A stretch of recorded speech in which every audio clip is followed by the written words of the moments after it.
Hello everybody, my name is Howson and this is Swansea City versus Manchester United pre-game analysis. After a brilliant victory over West Ham, United travelled to Wales in our second Premier League fixture and nothing but a win will do over a Swansea City side that are struggling. I'm going to use this video as a pre-game look at what I expect Swansea to offer and how I expect Manchester United to overcome it. Then in my performance analysis video on Sunday or Monday, whichever day I manage to get it out, I can look back over the points that I've raised in this video and see how we handled those threats or exploited those weaknesses. But as always, before we get into the video, this is sponsored by the OneFootball app, so please go and check out the OneFootball app. The links are in the description below. It's a really good app for all the news, be that Premier League or any of the other major footballing nations around the world. There's fixtures in here, there's match stats, you can vote for your man of the match. You can see breaking news if you get the alerts turned on, which I've got, and it's absolutely fantastic. You definitely need to go and do that. There's a whole section dedicated to transfers where you can see who's being linked with which club, how likely they are, what sort of sources are linking those transfers, and all the rest of it. And there's a little bit of a rating in there as well, so it's really worthwhile, especially in transfer window season, to go and check that one out. As I said, it's a really good app. They're supporting myself as well as loads of other YouTubers over the summer, so hit the description, go download the app, let us know what you think in the comments, because as I said, this is a great app. It's one that I'm using on a daily basis for all of my football news. It's really well laid out, it's nice and quick to load. It's great, so go check it out. Link is in the description below. So let's get back into Manchester United versus Swansea City then. So the danger men that we need to be looking out for in the Swansea side. Now, the first danger man that I would have said to you is Sigurdson.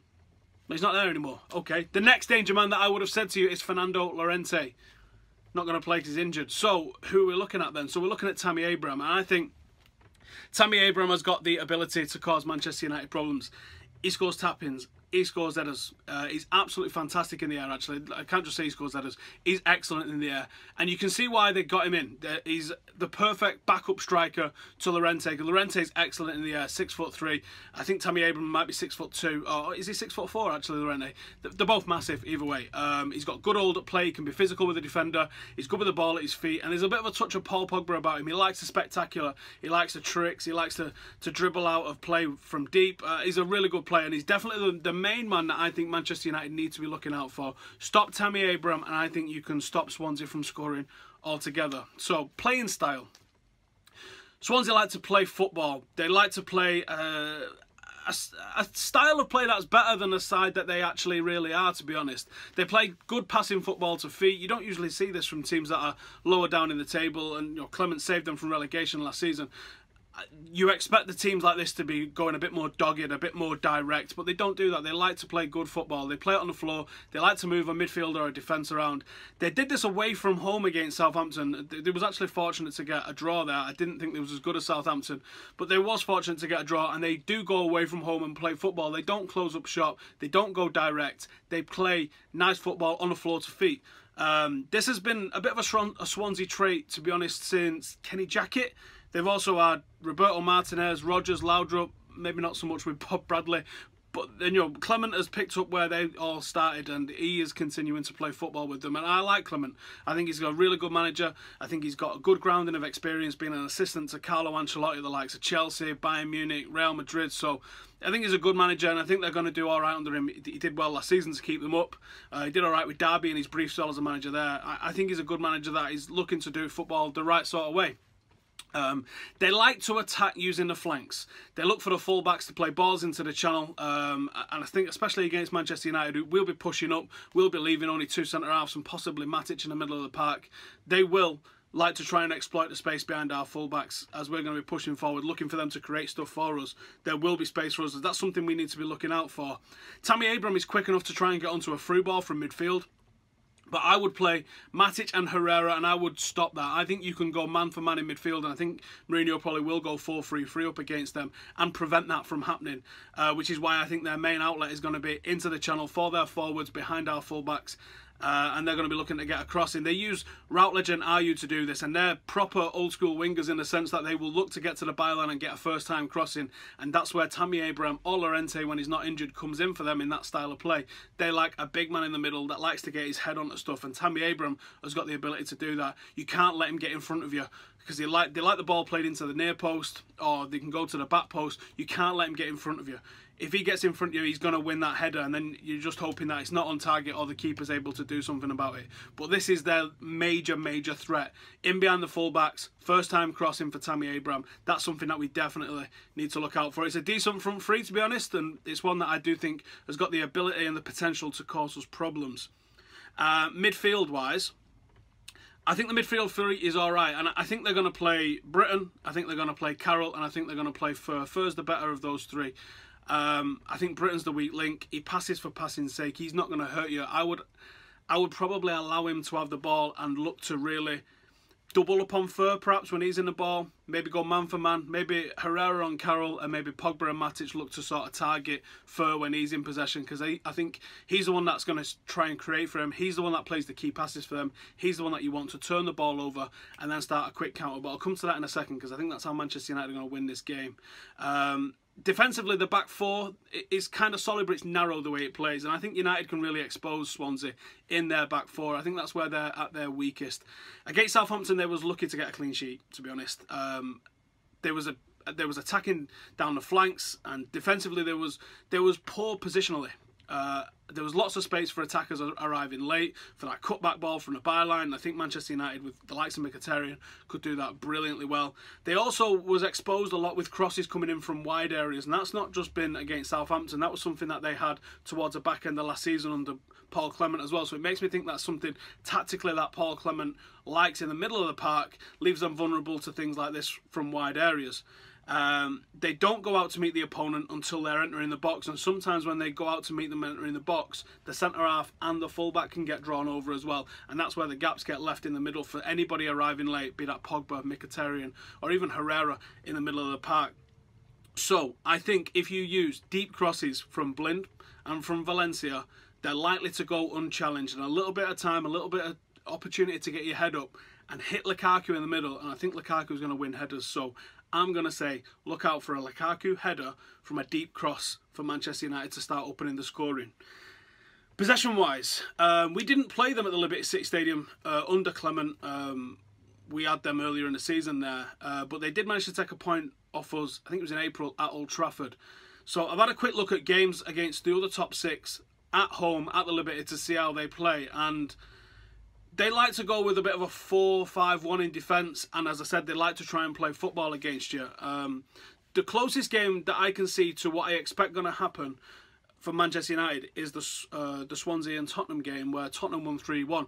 Now, on the face of things, 3-1's a pretty comfortable win for Tottenham, but they didn't score the first of their 3 goals until the 88th minute, and that was because of really organised defence from Swansea. And actually, Swansea was really putting them under pressure throughout the game, to be honest. He was having opportunities. As the game wore on, Tottenham took more and more risks. But a couple of the goals came from those positional errors in the middle of the park, and the opener, the equaliser, came from a deep cross from a wide area, which is, again, why I think that Manchester United's best opportunity, saw this against Southampton in their last game, saw this against Spurs, saw this multiple times when they've conceded goals. Those crosses from deep, from wide areas, are where they're vulnerable. Their defenders aren't amazing at clearing headed balls, so I think this is a real opportunity for us, especially with Lukaku, to try and get something down there. Swansea also like to play a high defensive line. As any sort of possession-based team, they like to really push up with the ball, and that leaves them vulnerable, as it does with Manchester United, that a team can turn and hit you on the break. Now, we have got an absolute master at counter-attacking football in Romelu Lukaku. We saw the last home game at Old Trafford against West Ham, where Rashford and Lukaku completely tore them to pieces on the counter, and we've seen Manchester United really working on the counter in pre-season. This is another opportunity for us to exploit this. I would allow Swansea to have possession in central areas, especially Britton, as he's not going to hurt you with his passes.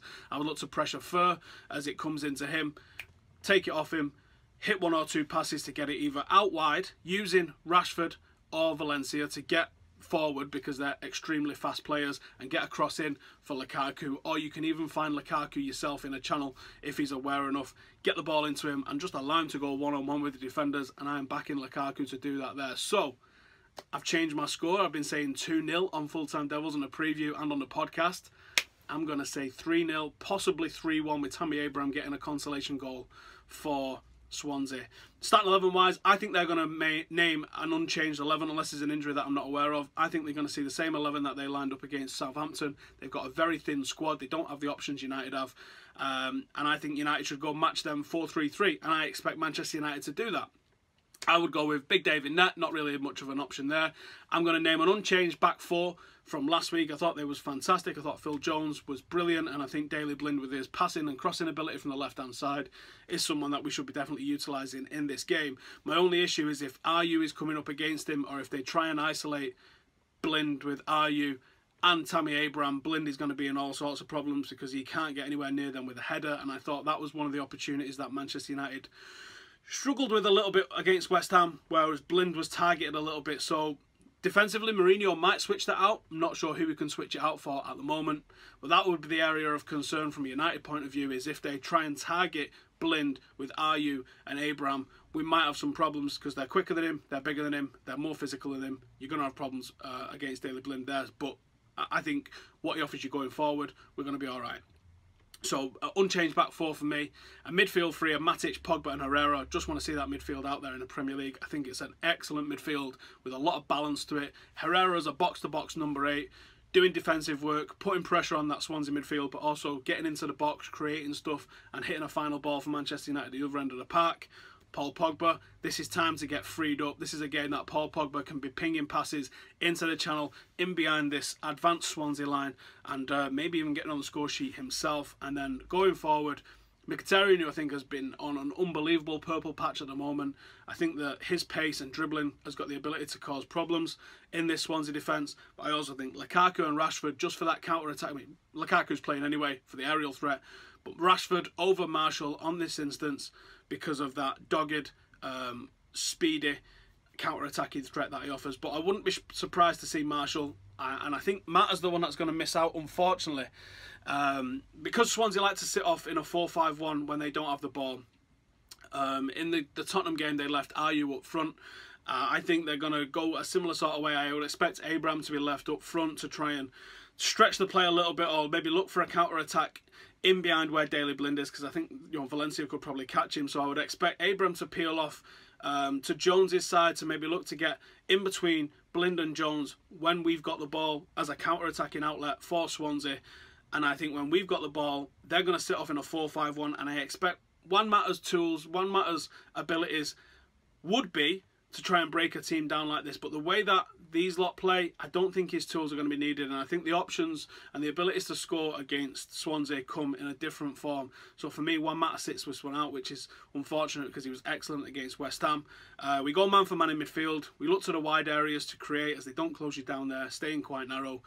We bring in Herrera, we take 3 points. So the 3 keys to victory for Manchester United for me is going to be cut the supply to Tammy Abraham, exploit their high line on the counter-attack, cross from deep, take the 3 points. So that's what I think is going to happen. I'll hit those for you again. So it's cut the supply line to Abraham, exploit their high line on the counter, cross the ball from deep, and I think that's the keys to victory for Manchester United. Let's look at check the game out tomorrow, and then Sunday or Monday, depends how long it takes me to get the video edited and put together. We will look back and see whether the things that I've picked up in this video have been correct. So a lot of you really enjoyed the performance analysis video that I put out against West Ham. If you've not seen that, I will link it in the comments below.